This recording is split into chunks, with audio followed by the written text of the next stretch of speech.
আমলের সুযোগ। দিনে তো সবাই কাজে ব্যস্ত দেখে, কিন্তু রাতের বেলায় আমলের সুযোগ আছে। রাত্রে শুয়েছি, শোয়ার পরে সুবহানাল্লাহ আলহামদুলিল্লাহ আল্লাহু আকবার, সুবহানাল্লাহ আলহামদুলিল্লাহ আল্লাহু আকবার, লা ইলাহা ইল্লাল্লাহ। শুয়ে শুয়ে তাসবিহগুলো পড়তে দেখি, শুয়ে শুয়ে এই তাসবিহগুলো পড়তে দেখি। কারণ এই তাসবিহগুলোর মধ্যে মুমিনের জন্য জান্নাত রয়ে গেছে। এক সাহাবী আল্লাহ রাসূল সাল্লাল্লাহু আলাইহি ওয়াসাল্লামের কাছে এসে বললেন, হে আল্লাহ রাসূল সাল্লাল্লাহু আলাইহি ওয়াসাল্লাম, আমাকে এমন একটা আমল বলে দেন যে আমল করলে আমাকে ওই আমল জান্নাত পর্যন্ত পৌঁছায় দিবে।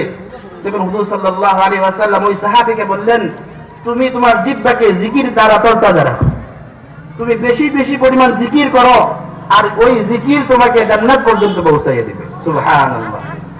আমি জিকির বেশি বেশি করি, আমল বেশি বেশি করি, দুরূদ শরীফের আমল বেশি বেশি করবো। আজকে শুক্রবার ছিল, হাদিসের মধ্যে আসছে বেশি বেশি দুরূদ